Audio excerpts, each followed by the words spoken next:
de los derechos pacientes y de la protección de los pacientes.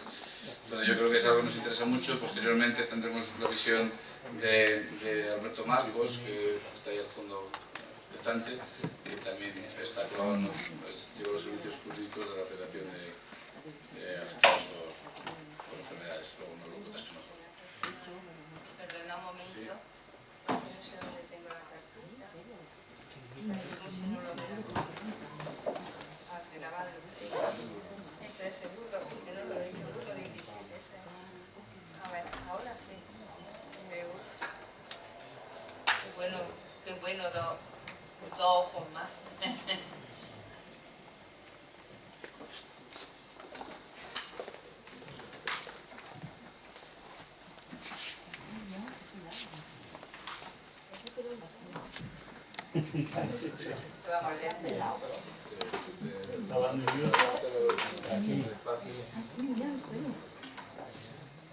Ahora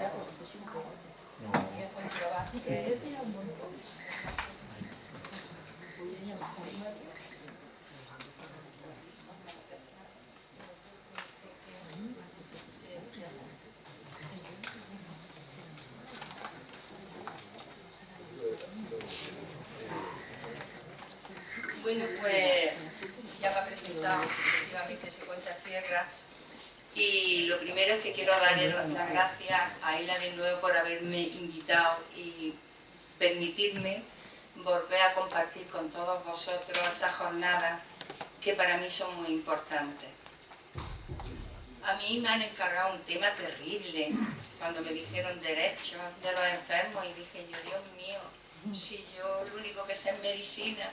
Pero en fin, viendo qué problemática presentan los padres, los enfermos que yo atiendo, me he hecho eco de todas sus preguntas, de todas sus inquietudes, de todas sus angustias, y he intentado componer una pequeña charla para ver si soy capaz de comunicaros aquello que vosotros necesitáis saber. Así que, empezando, yo, como ha visto, voy a ver lo primero de todo es que quiero que sepáis que el Sistema Nacional de Salud es un conjunto de servicios de salud de la Administración estatal y de las comunidades autonómicas, y que a través de la Ley General de Sanidad establece que tiene que ser con unas características básicas. Una de ellas es la equidad y la otra es la universalidad. Pues bien, la Ley General de Sanidad establece la equidad como principio general del Sistema Nacional de Salud, entendiendo esta como la garantía de que el acceso y las prestaciones sanitarias se realicen en condiciones de igualdad efectiva. Para tener una mejor atención a la calidad de la salud, hicieron una serie de proyectos haciendo una elaboración de estrategias para atender a determinadas enfermedades crónicas que tenían mucha problemática a nivel social, económica, y que creaban grandes dificultades para su seguimiento. Entre estas enfermedades, para estas enfermedades, a realizarlas, vieron que la mejor estrategia era poner la equidad junto con la cohesión territorial. Eso significa, ni más ni menos, que garantiza que todos los ciudadanos tienen acceso en las mismas condiciones a las actuaciones y procedimientos que han demostrado efectividad sobre la mejora de la salud y de la calidad de vida, y sobre la que existe un consenso sobre su eficiencia, con independencia del lugar de residencia del enfermo. Esta estrategia, como he dicho, para mejorar la calidad de la salud, la hicieron para un montón de enfermedades crónicas, entre ellas las enfermedades poco frecuentes o raras. Efectivamente, la leucodistrofia entra dentro de esa estrategia. Estos son mis niños, es un homenaje a ellos. Bueno, pues Sabemos que las leucodistrofias tienen unas características que son una gran complejidad en el diagnóstico, que tienen una alta mortalidad, que tienen una gran discapacidad y además que tienen a la cronicidad. Para colmo, no tienen tratamiento etiológico en su gran mayoría y precisan un abordaje multidisciplinar. ¿Por qué pasa todo esto? Pues pasa porque son de baja incidencia, no el conjunto de ellas, que sea alto, pero sí cada una de ellas tiene una baja incidencia. Nos encontramos con que tiene una heterogeneidad clínica y genética importante, no disponemos de marcadores bioquímicos y genéticos para todas ellas, tenemos una gran dificultad en la infraestructura del diagnóstico, hay una gran dispersión geográfica para las pruebas tanto bioquímicas como genéticas y sobre todo no existe una agrupación casuística que nos permita tener más conocimiento de esta entidad. Cuando nosotros estamos ante el diagnóstico de una leucodistrofia, tenemos que hacer una comunicación a la familia. ¿Cómo tenemos que hacerla? Pues tenemos que hacerlo mediante un informe clínico, escrito y verbal. ¿Qué es lo que pasa? Pues que estamos creando una ansiedad y un desconcierto en la... Estoy hablando sin micrófono, pero me oís, ¿verdad? Estamos creando una ansiedad y un desconcierto en los pacientes y en la familia de estos pacientes. Entonces, yo siempre me encuentro con una serie de problemas y lo primero es cuando tú das el diagnóstico, me dicen, no entiendo lo que me estás diciendo, y es verdad que no se entiende, pero pasamos al segundo pensamiento. El segundo pensamiento es, se está equivocando, esto no puede ser cierto, lo que me está diciendo no tiene nada que ver conmigo. Y pasamos al tercer pensamiento, que es, tengo que buscar otro hospital y otro profesional que sepa más, porque desde luego este no sabe de lo que está hablando. Y es lícito. A mí me pasaría también exactamente lo mismo si estuviera en el otro plano. ¿Qué es lo que pasa con esto? Porque llegamos a unos problemas a los que se enfrentan estos pacientes y las familias, que hay incomprensión, frustración, angustia, soledad, tienen sensación de aislamiento y además se añaden los problemas socioeconómicos, porque ¿sabéis qué? Que también es una parte importante de la problemática. Con esto creamos un complejo, esto se convierte en un complejo sistema emocional de alta vulnerabilidad, tanto para el enfermo como para la familia. ¿Qué consecuencias tiene esto? Pues que empieza la peregrinación por diferentes hospitales y profesionales, desestructuración familiar, social y económica, y se prolonga el tiempo del diagnóstico. Aquí es cuando viene la perspectiva que uno tiene que, como profesional, tiene que entrar, que tiene que decidir qué es lo que va a hacer, puesto que la mayoría, si no digo que el 100% de todos, y ya te digo, os digo que legítimamente tenéis la pregunta siguiente: quiero una segunda opinión, quiero que me derive a otro hospital. Todo eso surge y entonces tenemos que saber qué es, cómo se puede hacer, cuándo se puede hacer y cuál es la mejor manera para que no os maréis, para que no tengáis ese peregrinar de hospital en hospital y no se pierda el tiempo en el diagnóstico. Entonces yo os voy a comentar qué es una segunda opinión, cuándo se puede pedir, qué es una derivación y cómo y cuándo se puede pedir. Pues mira, la segunda opinión puede ir dirigida al diagnóstico y al tratamiento, exactamente igual que la derivación. Lo que pasa es que la segunda se hace todo a través de los servicios centrales, ya sea autonómicos o estatales. Y esto es, la segunda opinión va dirigida siempre por petición del enfermo. Es decir, el enfermo pide una segunda opinión, sin embargo la derivación es a través del facultativo que está llevando al enfermo.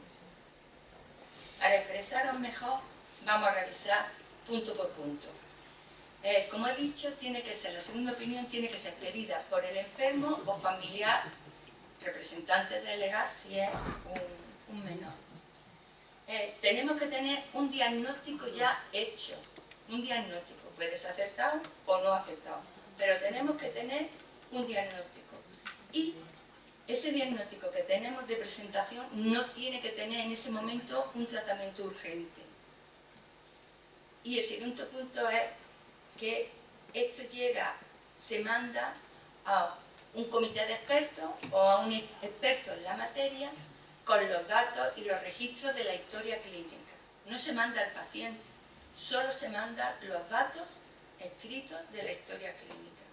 Y él da la opinión de lo que sea, si está bien, si está mal, en fin, lo que él considere. Esto solo se hace a nivel autonómico, es decir, de una capital, de una provincia a otra, la segunda opinión. Bien, pasamos a lo que es una derivación. Como también he dicho en el esquema anterior, es el facultativo el que decide por criterios clínicos suyos, la consulta y el centro de consulta. Eso se puede hacer a nivel autonómico. Por ejemplo, yo que soy de Jaén, pues yo tengo 7 provincias más a las que puedo derivarlo, ¿no? Puedo hacer una derivación. Puedo hacer a nivel entre autonomías, a través de nivel estatal, pero también puedo hacerlo en el extranjero, ¿eh? Eso sería transfrontera. Voy a hacer un resumen del cuadro. Como hemos dicho, segunda opinión y derivación autonómico. Entre autonomía, por ejemplo, pues mi hospital, pues mira, que Concha, que yo que quiero irme al Niño Jesús, ¿no? O me quiero ir a San Juan de Dios. Pues entonces eso sería entre autonomía. Entonces para ello tenemos el CIFCO, que es una herramienta de comunicación entre profesionales y entre la administración, que es la que nos va a permitir hacer esa derivación. ¿Qué es lo que pasa cuando queremos tener transfrontera? Es decir, queremos tener una derivación fuera de nuestro Sistema Nacional de Salud. Pues entonces tenemos que hacer la derivación a través de la gestoría estatal.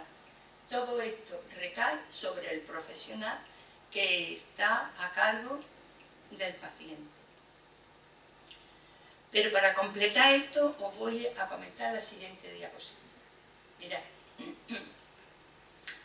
el Estado, bueno, el Sistema Nacional de Salud tiene una serie de dotaciones, ¿no? De recursos. Claro, esos recursos no pueden estar en todos los sitios, ¿no? Porque son muy costosos y no podrían. Entonces lo que hacen es que en determinados centros tienen esos recursos, concentran esos recursos. Los recursos pueden ser técnicos diagnósticos, recursos de aplicaciones terapéuticas o simplemente recursos de conocimiento. Son recursos humanos. Hay profesionales que saben más sobre determinadas materias que otros. ¿Por qué? Pues porque tienen más casuística, porque están mejor preparados, por X. Es decir, que nosotros disponemos de unos recursos que están repartidos por todo el territorio, ¿no? Entonces, las derivaciones van en pos de la concentración de recursos. Yo tengo un enfermo, tiene, no sé, vamos a poner una Icardi-Gutiérrez, ¿no? Por ejemplo. Y yo pues creo que es una Icardi-Gutiérrez, pero necesito una prueba específica, una neuroimagen específica que en mi centro, vamos a suponer, no la tengo. Entonces yo digo, ¿dónde está eso? Pues mira, pues está en Madrid. Entonces yo hago una derivación, un informe diciendo que necesito de esos recursos que están en otro hospital para el diagnóstico de mi enfermo. O un enfermo que ya está diagnosticado y necesito tener un tratamiento, pero yo en mi hospital no lo tengo, ¿no? Pues entonces digo, ¿en qué hospital tienen ese tratamiento? Pues en San Juan de Dios. Hago una derivación justificando que necesito ese tratamiento en ese lugar. Entonces, a nivel de los gestores que tiene el Estado, a nivel estatal, en este momento, hace que yo pueda acceder, mejor dicho, el paciente pueda acceder a ese tratamiento y así. Eso es para que veáis cuál es la diferencia entre derivar un enfermo cuando vosotros tengáis necesidad de eso, o cuando queréis una segunda opinión que no tiene nada que ver, que es a través de la información de la historia clínica ya escrita, sin paciente. Ahora voy a hablar de lo que es los derechos de los enfermos basándonos en la atención. Dime. Porque luego se me va. No, dime. A ver, de la primera parte. Sí. Si yo quiero una segunda opinión, Sí. yo que vivo en Madrid, Sí. quiero una segunda opinión en Barcelona. No, mira, la segunda opinión no. La segunda opinión es a través de un informe O sea, tiene que ser en la de autonomía, en tu comunidad autónoma. Tú puedes pedir en Madrid, tú estás en el 12 de octubre y quieres pues que una persona que tú te has enterado o unas técnicas que tú te has enterado o consideras que quieres saber si el diagnóstico que a ti te han dado es correcto, por decirlo de alguna forma, y te has enterado que en otro hospital, en el Ramón y Cajal o en el Niño Jesús, hay otra persona que tú consideras que te puede ayudar más al diagnóstico de tu hijo. Entonces, lo que hacen es una segunda opinión. Le mandan a esa persona el historial de tu hijo con todas las pruebas, con el diagnóstico que tiene, y entonces se lo mandan a ese experto del otro hospital. Y si ese experto del otro hospital no da respuesta, se la mandan a un comité de expertos, pero siempre mandan la historia clínica, no mandan al enfermo. ¿Y para que te manden a otro hospital fuera de tu comunidad? Una derivación, eso sería la derivación, eso sería que el facultativo que te lleva tu hijo o tu hija, No, si en este caso o tú, ya, bueno, pues en este caso, tú, el enfermo, ¿no? Pues en este caso tendrías tú que hablar con tu médico, tu facultativo, y decir que quieres una derivación. Vale. Y él tiene la facultad de decir si sí o si no. Y entonces estamos atados de pies y manos. Vamos a ver. Depende, vamos a ver. Lo normal, yo mi opinión personal, esto es una cosa personal. Esto ya apartar de lo que es la información. Yo muchas veces cuando a mí me piden una derivación, considero que es mucho mejor hacerla por dos motivos. Para mí, primero, porque si yo ya tengo el diagnóstico, lo único que va a hacer es reforzar al enfermo, que tiene lo que tiene, y cuando vuelve con toda la tranquilidad y con, como te diría, y Sí, con más confianza. como la confianza necesaria. Muchas veces cuando uno pide una derivación, porque pierde la confianza en su médico. Porque el médico te está diciendo que no tiene ni idea de lo que está viendo. Bueno, entonces, si te dice no tengo ni idea, tiene que hacer una derivación, un informe, mandando a alguien que pueda darle, utilizar recursos. Si él no sabe lo que tiene que utilizar los recursos que le da el Estado. Y el Estado, como he dicho al principio, equidad y cohesión territorial significa que todos tenemos derecho, vivamos donde vivamos, a las mismas prestaciones. Esa es la Ley General de Sanidad. Pero si el médico le no está quiere, diciendo el que no médico le que quiere no quiere, hacer Pero el la papel, opinión personal es que vaya a inspección de sanidad. Te dice O sea, que si tú lo me- que diga que en la Comunidad de Madrid tienen los recursos suficientes para atenderte cuando te están reconociendo que no tienen ni idea. Entonces, Yo ya he puesto que los recursos que tenemos todos son diagnósticos técnicos, de tratamiento y de conocimiento humano. Yo ya te digo que yo prefiero dirigir a mi enfermo por dos motivos que he dicho. Te he dicho el primero, pero el segundo te voy a decir que para mí es muy importante, es que yo me puedo estar equivocando. Y entonces si alguien ve que me he equivocado, no sabe cuánto se lo Pero agradezco. eso se llama humildad. Y ¿Cuánto se lo profesionalidad. agradezco de que me diga que me he equivocado? ¿Sabes?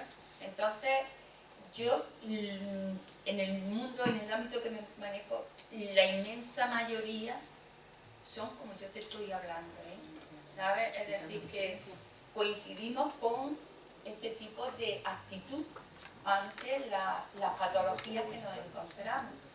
Dime. Yo en mi caso le quería comentar que yo soy de Castilla-La Mancha, que a mi hijo le llevan en Madrid y en Barcelona. Me costó un montón, pero sigo yendo. Inspección, atención al paciente. No, sí, sí. Así es. ¿Ya no hay ninguno de referencia? ¿Eh? ¿En Madrid no tenéis ninguno de referencia para...? Si el problema en sí, ahora es un comentario también. Mira, lo ideal sería que existieran referencias.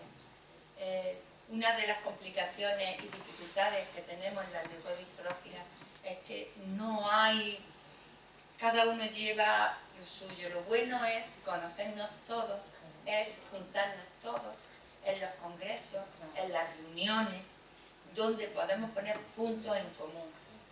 Y la comunicación interprofesional. La comunicación interprofesional es muy importante porque yo hay veces que uso el teléfono muchísimo. Oye, fulanita, que tengo un niño, o venganito, que tengo un niño con estas características, no sé qué hacerle, estoy dudando entre si esto. Y me dice, pues mira, yo tenía un caso igual y lo que hice fue esto y esto.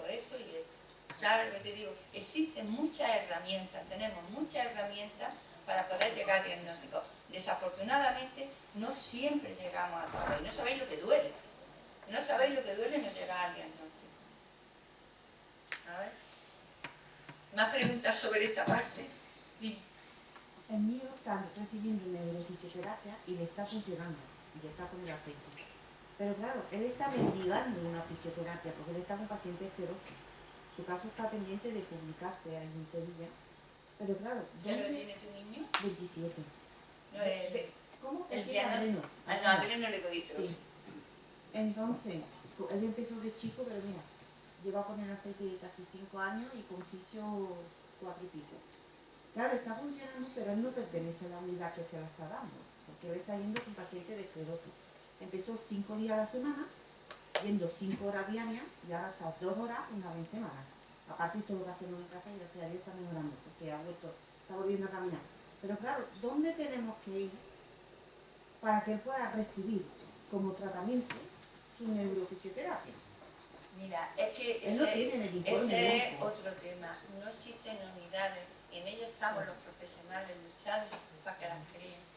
No existen unidades establecidas de neuroterapia, no existe que es lo que voy a hablar ahora del abordaje multidisciplinar establecido en todos los hospitales, porque yo entiendo que si tu hijo tiene una necesidad de una terapia, tú no puedes estar, vamos a suponer que la hacen en Lérida. Está en un centro de investigación Claro, de esclerosis. que está en el Lérida. Tú no puedes estar yendo 3 veces en semana a Lérida a darle. Entonces Tú no tienes... cambiamos de Barbate a Sevilla. De Sí, Cádiz a pero me Sevilla. refiero que lo que Para hay que Sevilla. pedir que esas cosas que sí se podrían hacer, que fueran en cada sitio para atender mejor calidad de vida y que los niños, su desplazamiento fuera el mismo, fuera menos costoso no solo económico, sino emocional y de salud familiar, porque quieras que no, estás todo el día danzando para arriba para abajo, llega un momento en que no tienes vida. Entonces, de eso se trata. Los profesionales estamos luchando contra eso. ¿Y qué es lo que pasa que mientras que nos los da? Porque eso lo hacemos a nivel personal. Llega un momento, por eso estamos hablando de lo que venía, ¿no? Pero que llega un momento que te ven, oye, fulanito, mira, ¿qué te importaría que tengo a fulanito por traumatólogo? ¿Por qué no lo ves ese mismo día? Llega digestivo, hombre, mira, que viene ese día, ¿por qué no lo ves? Llega neumología, oye, ¿por qué no lo ves? Mira, el electro lo tenía programado para otro día, anda, adelántaselo, y con una visita que venga, que viene desde la quinta puñeta, 2 horas de viaje, no le vamos a hacer venir 5 veces. Y entonces, si todos nos ponemos de acuerdo, pues en la misma mañana le hacemos todo. Pero eso se hace a nivel personal, pidiendo favor a tu compañero, ¿sabes? Eso son tareas, son caminos que tenemos todavía que recorrer. Y no creáis que damos la coña, ¿eh? Que damos allí, pero no hay dinero, es una utopía, los niños pues luego pues no necesitan tanta rehabilitación, ¿para qué queréis tanto esto? ¿Para qué queréis tanto lo otro? ¿Sabes por qué lo queremos? Pues porque vosotros no sabéis lo que están pasando esas criaturas, porque no lo estáis pasando. Pues Y para no saber tienen una ni enfermo cosa... a ellos. ¿Eh? No le ha tocado a ellos. Así es. A lo que Pues llaman. sí. En el caso de Juanza, yo le abría muchas puertas y hasta que nos llegué a escribir a la reina, que le escribió a la Consejería de Salud allí en Sevilla. Y ellos dicen que en el adreno no está justificado que el aficio le funcione. Que Juanfra por ahora está recibiendo 2 horas semanales, que se puede dar dichoso porque está recibiendo 2 horas semanales en una unidad de investigación de esclerosis. Pero hasta que no se pueda demostrar que ¿Y en la- qué estudio multicéntrico, teorizado y bien hecho desde el punto científico se ha escrito eso? Pregunto, ¿no? Yo es una pregunta que le hubiera hecho. Pero es que yo ya no sé qué puedo Esas hacer. son Y él opiniones. está allí ocupando el hueco de un paciente esclerosis y cada 2 por 3 le dice, eres un ocupa, eres un ocupa. Y él dice que como va mejor, no lo pone ya, que si se estabilizara así, pero él ha frenado, él ha parado la enfermedad. Mira, Carlos ha dicho una cosa antes muy importante, y es que cada enfermedad es única, aunque sea la misma, pero es mucho más único cada individuo que padece esa enfermedad. Y la respuesta de cada uno a la misma enfermedad no tiene nada que ver uno con otro. Y sus necesidades varían bastante, otras no, pero algunas sí. Y entonces, yo creo que no hay que tratar enfermedades, hay que tratar enfermos. Bueno, voy a seguir. Una pregunta sobre derivaciones nada más. Dime. A nosotros, a nuestro hijo, lo derivaron puntualmente al San Juan de Dios, a Barcelona, que lo viera otra neuróloga. Sí. Fuimos, lo vieron y dijeron que sí, que era todo correcto, estaba duda. La neuróloga quiere seguir viéndolo en San Juan de Dios. ¿Estamos autorizados a volver ahí o no? ¿O eso tendríamos que volver a tramitarlo, no de Granada? Pues el tema es que, vamos a ver, ¿cómo te contaría?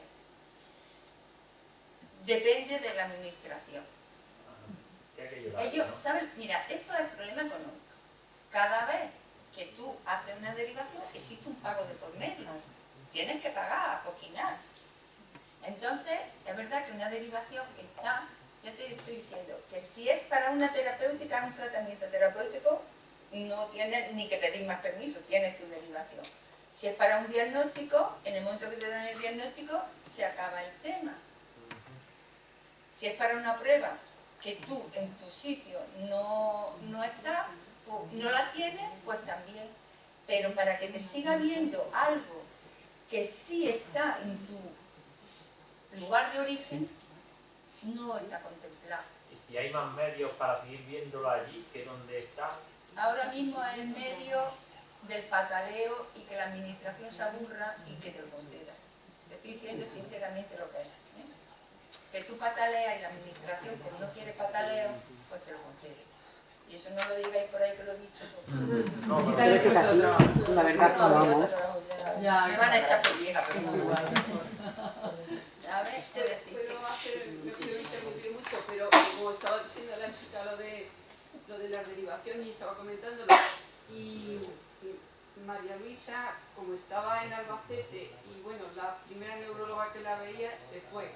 La que vino después llegó un momento que me dijo, la verdad es que yo no llego a más, no tengo aquí casos como el de ella. Y claro, yo me pasa una cosa, con lo que ha dicho el doctor, que fue el doctor creo del Hospital Universitario del Niño Jesús, ¿es Hospital Universitario? sí. Bueno, como yo a través de una chica un pequeño informe, si a través de la asociación dice yo no te puedo derivar a otro hospital, no nos deja la comunidad autónoma derivar. Yo como segunda opinión te puedo mandar a otro, pero dentro de la comunidad. Yo para derivar de otro hospital tendría que ser como ensayo clínico que tú lo solicitaras.